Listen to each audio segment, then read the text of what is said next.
Bismillah memulai Delopo elapo mai taunu ilalu mai waudungo hipomai.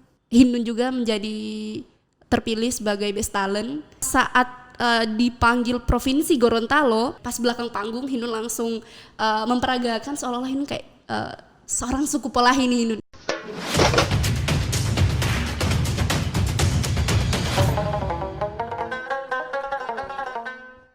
Dalam budaya dan seni Gorontalo dikenal ada salah satu sastra lisan yang saat ini sudah jarang terdengar, apalagi di kalangan milenial.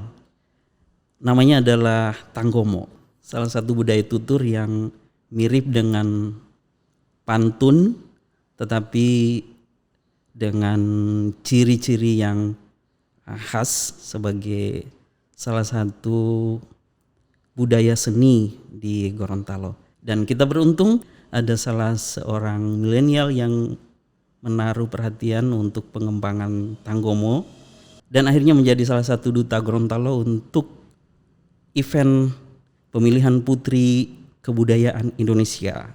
Namanya adalah Hindun Hulopi. Saat ini sudah bersama saya dan langsung saya sapa. Assalamualaikum warahmatullahi wabarakatuh. Waalaikumsalam warahmatullahi wabarakatuh. Wololo habari. Alhamdulillah pio-piohu. Alhamdulillah. Hindun mahasiswa seorang milenial tetap menaruh perhatian untuk pengembangan seni budaya Gorontalo. Mungkin bisa memperkenalkan diri terlebih dahulu. Perkenalkan, Watia di Hindun Hulopi, asal dari Bone Pesisir, tepatnya di Desa Molotabu, Kecamatan Kabila Bone, Kabupaten Bone Bolango. Dan saat ini saya tercatat sebagai mahasiswa Fakultas Sastra dan Budaya Universitas Negeri Gorontalo. Semester berapa sekarang? Semester 5, Pak. Kuliahnya masih aktif? Alhamdulillah masih. Belum liburan ya? Dekat lagi. Semesteran sudah? Iya. Sebagai mahasiswa sastra dan budaya tentu wajib dong untuk ikut-ikut di event-event seni dan budaya ya. Event apa saja yang pernah diikuti? Iya, jadi mengawali saya merintis karir. Mungkin terbilang begitu Pak, pas masuk kuliah. Semester awal saya mengikuti ajang pemilihan duta budaya lagi, tapi itu lingkup fakultas. Mungkin berawal dari situ semua pengalaman Hindun sampai juga ada ikut beberapa kompetisi di luar. Danau dan Uti mungkin berawal dari Hindun mengikuti ajang pemilihan duta fakultas sastra dan budaya. Waktu itu tahun berapa? Itu tahun 2018 Pak. Baru awal masuk. Oh, baru masuk langsung ikut. Langsung diikutkan oleh senior-senior di jurusan. Tanya Hindun dari segi fisiknya, dari segi tingginya juga kan namanya duta-duta seperti itu mereka melihat juga kan fisik. Iya. Jadi selalu kalau yang event-event begitu pasti di samping talent juga brand juga dan pasti fisik ya. Oke, mantap lah pilihannya tepat gitu.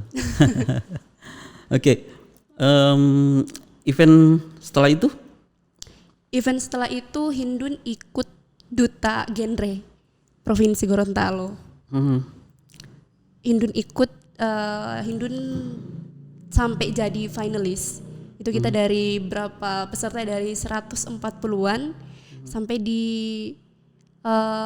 ini jadi 20-an peserta, tapi Hindun cuma sampai jadi finalis. Dan tidak sampai dari situ Hindun merasa belum cukup pengalaman Hindun mengikuti kompetisi. Jadi beberapa bulan kemudian ada lagi seleksi duta kampus Universitas Negeri Gorontalo dan itu melalui beberapa fakultas. Nah di saat itu kan Hindun di fakultas itu kan Hindun runner up. Nah kebetulan Hindun diajukan untuk naik ke duta kampus. Yang seharusnya kan yang naik itu kan juara satunya, winernya. Tapi mereka mungkin ada beberapa kendala yang tidak bisa naik di duta kampus. Akhirnya Hindun diajukan oleh beberapa mahasiswa dan juga dosen.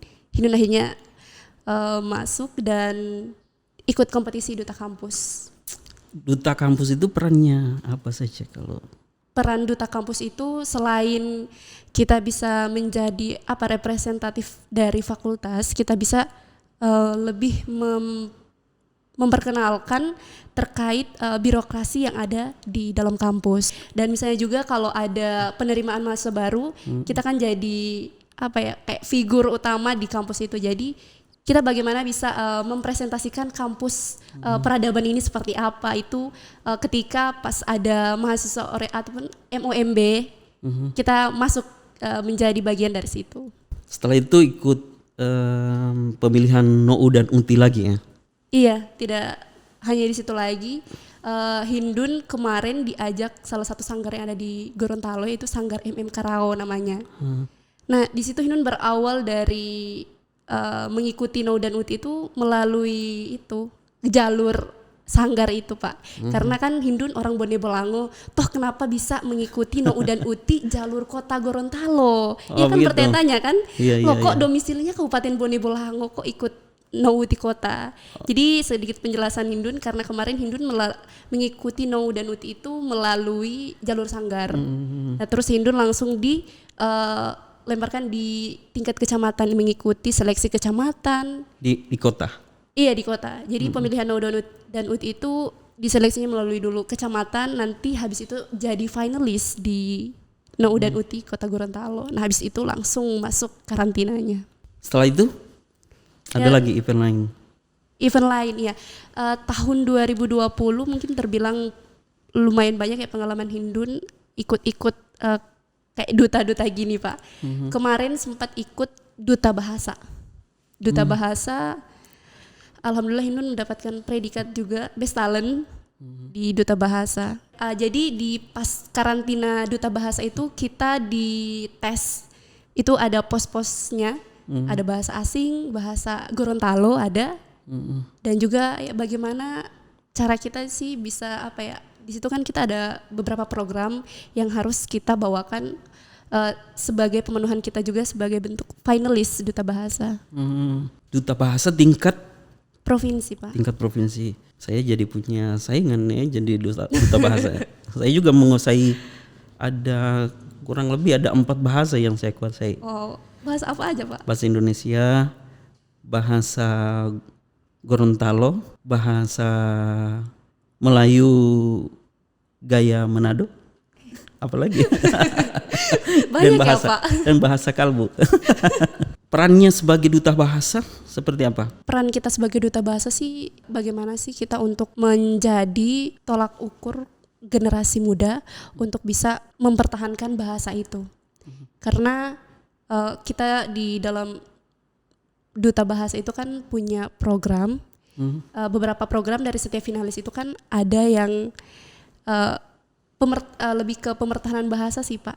Dari bahasa Gorontalo, ada juga yang memang punya skill ataupun basic di kayak mungkin ada beberapa budaya yang terkait bahasa tadi kayak Tanggomo. Iya. Seperti itu, Pak. Ya, Tanggomo itu nanti kita bicarakan ya. Tapi saya kira bahasa Gorontalo itu memang sudah berada pada titik yang sangat kritis ya kepunahannya. Kira-kira kalau pengalaman Hindun bagaimana melihat itu? Jadi menurut Hindun pribadi ya terkait bahasa yang sekarang sudah memudar ya, Pak, mungkin di kalangan generasi muda paling banyak ya. Karena Hindun melihat juga di seputaran kampus pun harusnya kan sastra dan budaya. Kita kan juga dibelajarkan tentang mungkin ada bahasa-bahasa Gorontalo. Nah, saya pikir bahasa Gorontalo ini menjadi salah satu perhatian untuk kita sebagai kaum milenial, agar bahasa ini bagaimana cara kita bisa mempertahankan bahasa ini ya dengan cara kita bisa terinfeksi gitu loh. Maksud saya keluarga di cakupan ataupun lingkup yang bisa bahasa Gorontalo ya kenapa tidak kita belajar dengan orang-orang yang terdekat dengan kita. Kalau di rumah? Di rumah bisa berbahasa Gorontalo di rumah. Oh ini, Pak. Karena memang orang tua kan aslinya di Molotabu dan rata-rata juga orang-orang di lingkungan saya juga ada juga sih yang memang menggunakan bahasa Gorontalo. Kalau di kalangan teman-teman seumuran? Kalau di kalangan apalagi di kampus ya kayaknya tidak Pak. Nah itu masalahnya. Cuma karena kan memang di lingkungan kampus ini kan kebanyakan orang dari luar daerah. Jadi mungkin bagaimana supaya mereka juga kan bisa mengerti dengan bahasa Gorontalo kita, mungkin cara kita juga bisa apa ya, kayak ada speaking yang kita harus keluarkan di saat-saat tertentu. Mulai kan Hinun jurusan pendidikan bahasa dan sastra, nah bahasanya ada kan, ada sedikit kita bercakap dengan bahasa Gorontalo. Apa kira-kira yang harus dilakukan untuk tetap melestarikan bahasa Gorontalo itu? Ya mungkin dengan cara membiasakannya. Bagaimana cara membiasakannya? Di mana Pak? Di lingkungan kampus Kak? Ya, dimanapun. Mungkin cara saya, karena kan media online ini sudah sangat ini ya, gemar banyak sekali orang mungkin gunakan. Jadi mungkin dengan cara-cara seperti itu kita mempromosikan, mungkin dengan cara apa ya, bicara di entah itu media sosial Instagram maupun Facebook. Ya bagaimana pintar-pintar kita untuk bisa membawakan bahasa Gorontalo ini dengan sekreatif mungkin. Misalnya kita kayak siaran langsung ataupun ya dalam hal intinya lebih ke ini sih, media online seperti itu Pak. Ya oke. Sepakat itu. Jadi semua sarana, semua media itu harus bisa dioptimalkan untuk bisa memajukan budaya Gorontalo juga ya, terutama bahasa Gorontalo yang saat ini sudah sangat terancam punah. Kepunahan itu karena memang sudah sangat sedikit yang menggunakan bahasa Gorontalo. Kalau boleh saya tantang, kira-kira kata apa yang bisa Hindun jelaskan dengan detail? Salah satu kata dalam bahasa Gorontalo. Monga. Muah. Apa itu monga? Iya, monga ini kan dalam bahasa Indonesia kita kan makan ya. Jadi bagaimana kita bisa makan dengan... Ya, tunggu dulu. Sekarang jam berapa? Kayak udah lapar ya Pak. Kenapa tiba-tiba langsung ingat makan? Ya, oke, lanjut. Ya dalam bahasa Indonesia kan itu disebut dengan makan. Tapi hampir sama sih. Ya bahasa Gorontalo, beberapa bahasa daerah lain kayak Gotambagu, Mongaan, gak kalah jauh sih. Makan. Mungkin ada kata lain yang bisa sama artinya? Apa ya?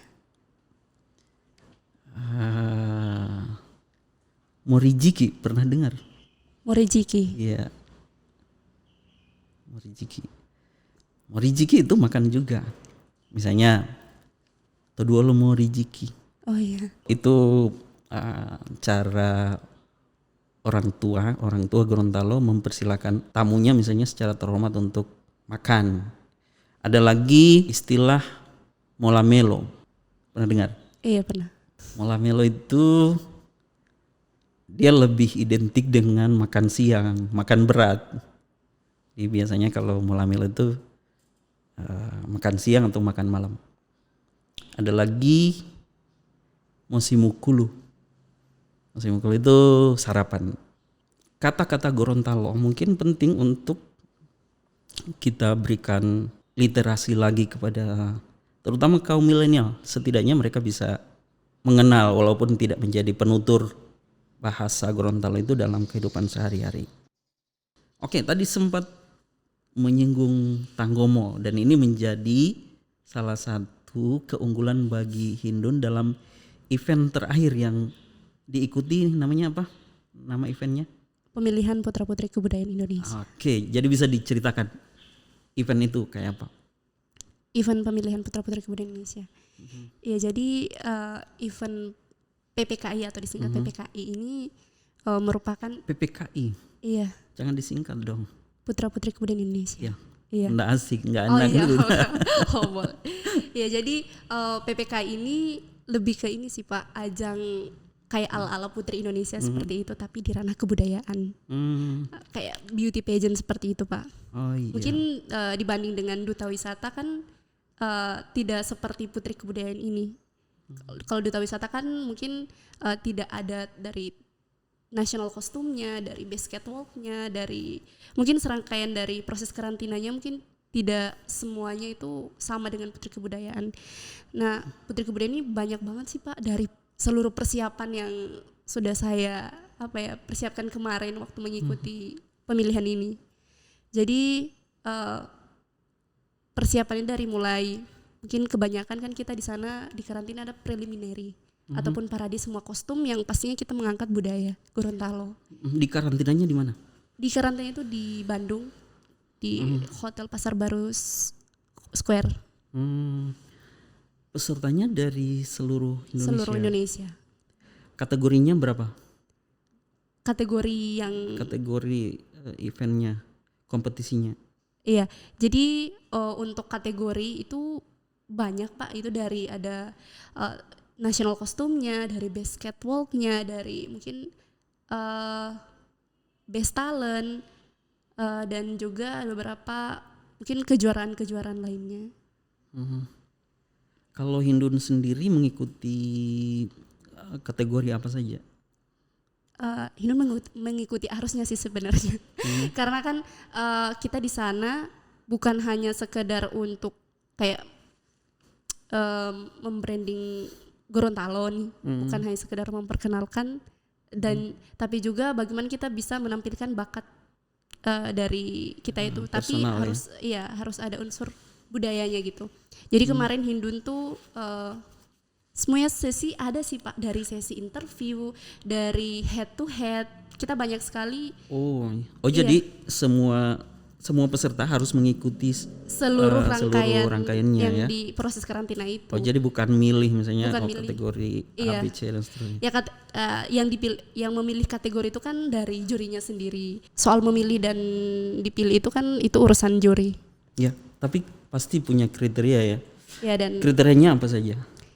Ya, itu ada Best National Costume. Itu national costume itu kayak bagaimana kita bisa membawakan kayak kostum dari Gorontalo ini secara unik gitu. Itu sudah tidak pakem lagi, sudah di sudah di kayak modifikasi. Ya, bagaimana semenarik mungkin sih ciri khas dari provinsi Gorontalo. Iya, tetap aspek tapi tidak menghilangkan ada. aspek kebudayaan Gorontalo. Nah, itu yang saya pikir itu kan kan pesertanya dari berbagai daerah, dari berbagai suku, dari berbagai latar kebudayaan. Pasti mereka semua unik dan terbaik bagi daerahnya masing-masing.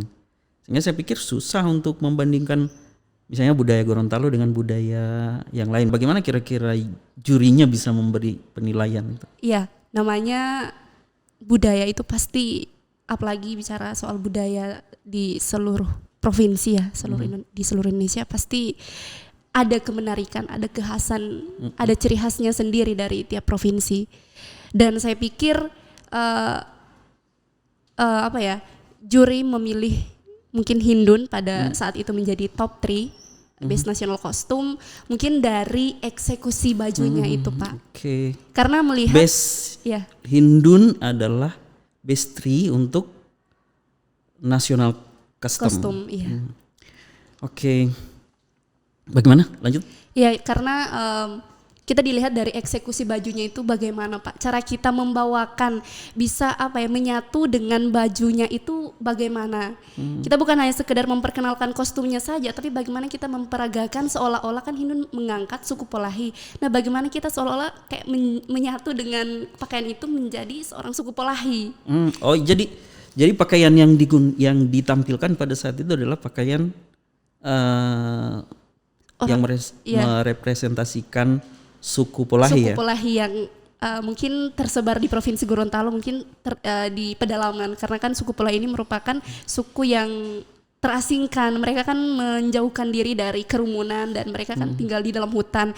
Nah, bagaimana cara Hindun agar bisa kostum Polahi ini Hindun bawakan di sana bukan hanya sekedar memperkenalkan ini loh suku Polahi, tapi bagaimana orang-orang Polahi itu kayak seolah-olah ada di diri Hindun gitu loh. Jadi pas saat dipanggil Provinsi Gorontalo, Hindun langsung mengeksekusi bajunya tuh, Hindun langsung dari pas belakang panggung, Hindun langsung memperagakan seolah-olah Hindun kayak seorang suku Polahi nih, Hindun ini kayak orang namanya suku Polahi kan orang-orang kayak takut dengan kerumunan seperti itu, dan mungkin Hindun mencontohkan seperti itu sih di nasional. Ya kalau melihat baju nasional kostum itu kan banyak sekali yang mungkin kayak seribet-ribetnya itu. Pakaian kita sih sebenarnya sederhana Pak, sederhana. Ya bisa digambarkan Apa? pakaian suku Polahi itu kayak apa yang ditampilkan? Iya, jadi pakaian suku Polahi itu yang pertama yang itu pakaian yang dirancang salah satu sanggar di Gorontalo, Sanggar Makuta. Itu ada Kak Ferry yang merancang suku Polahi. Mereka awalnya kita mengangkat suku Polahi itu kan kita lagi bincang-bincang terkait apa yang mesti kita angkat di nasional kostum untuk di nasional pada ajang pemilihan ini. Banyak sih sebenarnya, tapi yang langsung kita diskusikan situ kayaknya bagusnya kita angkat suku Polahi deh. Karena selain kita memperkenalkan suku Polahi di sana, mungkin ini juga bisa menjadi kayak gambarannya, suku Polahi ya. Jadi orang-orang Gorontalo tuh pada tahu gitu, karena kan mungkin tidak semua orang tahu tentang keberadaan suku Polahi ini kan. Iya. Oke. Tapi of course ya, saya tahu suku Polahi ini kan bagian dari Provinsi Gorontalo yang dimana ini memperjuangkan Provinsi Gorontalo pada masa itu kan. Ya, saya pikir kenapa tidak suku yang mungkin selain menjadi suku terasing di Provinsi Gorontalo, karena kan memang mereka sebagai pelarian kan. Jadi bagaimana, kenapa tidak gitu kita angkat suku Polahi ini sebagai bentuk kayak terima kasih kita juga kepada mereka yang sudah mungkin menjadi bagian dari perjuangan Provinsi Gorontalo. Saya angkat dengan beberapa Sanggar Makuta, dia yang mendesain itu baju dari suku Polahi ini, dan baju itu kayak ada apa namanya, kayak ada sedikit tambahan unsur-unsur tentang Gorontalo, kayak ada miluh, ada kayak kerajinan bambu seperti itu Pak. Ada kain khas Gorontalo juga, ada karao. Jadi kayak itu menambah filosofi dari kearifan lokal budaya Gorontalo. Saya pikir itu luar biasa sekali sih, yang selain mendesain dan juga membuat kostum Polahi itu, Kak Ferry namanya. Iya, mantap. Ya, terima kasih ya Kak Ferry yang sudah membuatkan kostum Polahi untuk kita bawakan ke nasional. Penilaian juri bagaimana dengan kostum itu? Penilaian juri sih waktu itu kan kita hanya sekedar parade saja Pak. Jadi mungkin kalau untuk dari segi komentarnya tidak ada. Jadi mungkin semua budaya kan pastinya menarik, keren-keren semua. Tapi mungkin mereka melihat itu sih Pak, bagaimana cara kita mengeksekusi baju itu. Walaupun baju itu sesederhana mungkin, tapi bagaimana kita bisa kayak menyatu dengan baju kita. Mengeksekusi itu maksudnya kayak apa? Mengeksekusi itu maksudnya bagaimana kita membawakan baju itu dengan baju yang itu kan bajunya nggak seberat kayak beberapa provinsi lainnya kan, ada yang sudah sampai di atap bahkan. Iya, ada yang naga itu sudah besar sekali Pak, sudah tidak bisa dijelaskan lagi mungkin. Tapi dengan bagaimana kita membawakan baju dengan sesederhana mungkin, tapi mungkin mempunyai kekhasan yang kuat, maka saya berpikir, aduh semua yang mereka paradekan ini sudah keren-keren. Jadi bagaimana Hindun punya cara, ini baju ini bisa Hindun eksekusi dengan memukau mungkin, bisa menambah daya tarik dari para juri. Iya, jadi Hindun bawakan itu kan ada selendangnya. Jadi Hindun kayak putar seperti itu, jadi kayak langsung Hindun, ya mungkin bisa dilihat videonya. Iya. Nanti kita cari videonya. Oke, jadi selain Hindun, berarti karena Hindun kan masuk dalam top 3 ya. Berarti ada yang lain, ada 2 lagi peserta yang masuk top 3 dari provinsi mana saja? Itu dari provinsi Lampung dan juga provinsi Jawa Tengah. Kira-kira apa yang menjadi keunggulan 3 provinsi itu dalam aspek kostumnya? Itu yang pertama, cara mengeksekusi juga. Dan yang kedua mungkin dari segi kostumnya itu kayak baru gitu. Mereka baru melihat bahwa oh, dengan budaya seperti ini dan dijadikan di-compare seperti ini kayak hal-hal yang belum pernah mereka lihat sebelumnya. Dan pikir juri juga menilai seperti itu, yang belum pernah ada dan belum pernah mereka dengar. Itu yang menjadi salah satu poin utama untuk juri melihat dan bisa memberikan nilai plus untuk mereka. Lampung itu membawakan itu kayak bambu dilingkar kayak kalung, terus ada pohon dipegang kayak dia ini di depan sih. Itu menurut saya luar biasa juga sih. Oke, mantap. Pastinya bahwa Nusantara kita, Indonesia kita sangat kaya ya, luar biasa. Oke, untuk kostum Polahi sendiri kira-kira kalau menurut Hindun itu bisa kalau aplikasinya kira-kira bagaimana? Maksudnya apakah bisa diaplikasi di misalnya pakaian misalnya busana pesta atau event yang lain gimana? Oh ya, jadi kalau untuk kostum Polahi sih itu lebih cocoknya ke event Pak. Karena selain kita kayak mengangkat suku Polahi ini, kita bisa kalau dalam event itu kan bisa memperkenalkan di situ nih. Dari segi kostumnya keren sih kalau apabila ada event-event seperti itu, dan itu kayak memparadekan salah satu tentang modifikasi kain budaya dari Gorontalo. Itu menurut saya pribadi sih bisa supaya orang-orang tuh tahu selain keberadaan dari budaya itu, mereka juga kayak anak-anak muda kan lebih tertarik dengan event-event yang terbilang baru nih, apalagi dengan Pak katakan tadi event di mana itu bisa memperkenalkan tentang dari segi kostumnya dan juga kebudayaannya sih. Oke, terus hubungannya dengan Tanggomo bagaimana? Iya, jadi Tanggomo ini lain lagi Pak. Ada kategorinya namanya best advokasi. Jadi bagaimana kita mengangkat budaya yang ada di Gorontalo yang mungkin terbilang unik, yang mungkin jarang ada, yang mungkin jarang terdengar oleh masyarakat di sana. Mungkin kalau Tumbilo Tohe mungkin saya pikir sudah banyak yang mengenal dengan itu. Kemarin sempat diskusi juga dengan beberapa teman-teman saya yang ada di Sanggar untuk Hindun mengangkat budaya apa sih yang jarang orang dengar, bukan hanya sekedar orang-orang di nasional saja tapi provinsi Gorontalo sendiri. Nah, Hindun berpikir bahwa Hindun ini mahasiswa sastra. Selain mahasiswa sastra, Hindun kan dibelajarkan terkait sastra lisan Gorontalo. Dan Hindun pikir Gorontalo ini kan adalah buminya orang sastrawan. Banyak sastra lisannya itu ada Tujai, Lohidu, Palebohu, kenapa tidak? Hindun mengangkat salah satu sastra lisan yang ada di Gorontalo yang mungkin jarang orang dengar gitu. Dan Hindun pikir Hindun mengangkat Tanggomo ini mungkin barangkali bisa menjadi kayak hal yang memang mungkin mereka belum pernah dengar sebelumnya, yang cocok untuk Hindun bawakan juga di nasional. Mereka kaget dengan sebuah lantunan ataupun syair yang di dalam itu kan menggunakan bahasa Gorontalo. Nah, Hindun pikir itu terbilang unik dan juga menarik, yang pas untuk Hindun bawakan di sana. Dan kebetulan juga kan selain Hindun mengangkat itu, Hindun belajar juga dari beberapa senior Hindun namanya Karolan Adenga.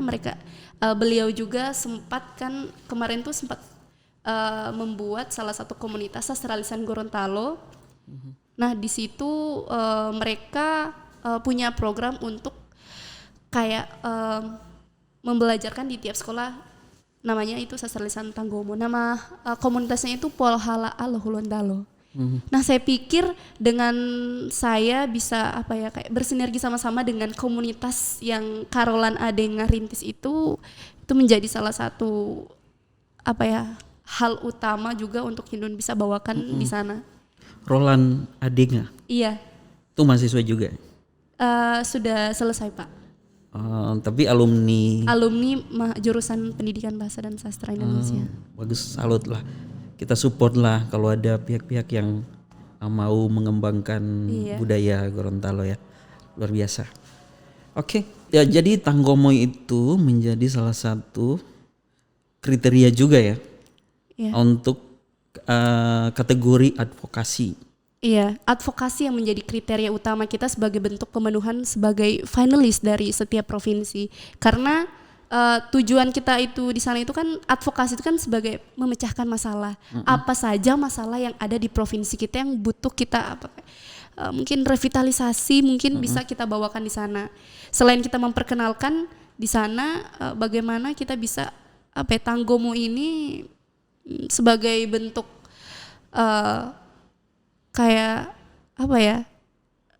sebagai bentuk untuk bisa menumbuh kembangkan lagi keberadaannya. Itu bagaimanapun itu adalah sebuah kekayaan budaya ya. Iya, apalagi orang yang jarang sekali dengar ini tentang Tanggomo. Mungkin dengan Hindun terpilihnya sebagai Putri Kebudayaan menjadi kesempatan awal buat Hindun untuk bisa mengangkat salah satu kearifan lokal budaya Gorontalo yaitu Tanggomo. Ini kayak sastra lisan dalam bentuk bahasa Gorontalo yang dibawakan atau dilantunkan, dinyanyikan, dan itu di dalam itu kan kayak seolah-olah kita menceritakan sejarah pada masa lalu. Tanggomo ini bentuknya kayak berita yang disiarkan tapi dalam bahasa Gorontalo. Nah, bagaimana orang-orang dulu itu kan nggak punya media kayak TV, koran, radio. Nah, bagaimana mereka menyiarkan Tanggomo ini, berita ini dengan ciri khasnya provinsi itu yaitu Gorontalo, mereka bertanggomo, mereka menyiarkan bahwa ini sejarah dari misalnya ada Tanggomo 23 Januari, mereka sampaikan tentang 23 Januari. Jadi orang-orang Gorontalo kan paham, orang-orang terdahulu kan paham pakai Tanggomo ini. Boleh enggak dibawakan supaya penonton kita tidak penasaran apa sih, bagaimana sih Tanggomo itu? Ya, saya juga pengen dengar. Silakan. Oh ya, boleh Pak. Ya, silakan. Bismillah mulai delopo elapo mai taunu ilalu mai waudungo hipo mai botia uilo wali maso to akali waudila bohabali 23 Januari 42 ilo wali lali wungguli kakali donggoto uboito raayatito pingito wau maloto duito ngiyo ngiyo to dungito.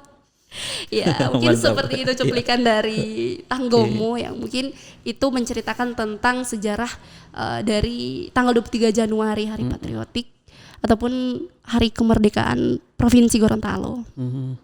Jadi tadi saya simak sedikit menceritakan kondisi ketakutan ya karena penjajahan.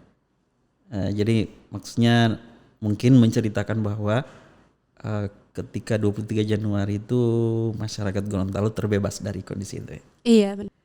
Nah, kalau sekarang kira-kira masih cukup menarikkah Tanggomo itu buat milenial? Kalau di zaman sekarang sih Pak, kalau melihat dari segi keberadaannya mungkin itu sangatlah kurang peminatnya. Dan karena di era zaman sekarang ini sudah canggih, saya pikir anak-anak muda sudah tidak tertarik lagi dengan hal-hal yang berbau budaya, apalagi tentang membawakan salah satu tradisi Gorontalo. Tapi Hindun masih bisa.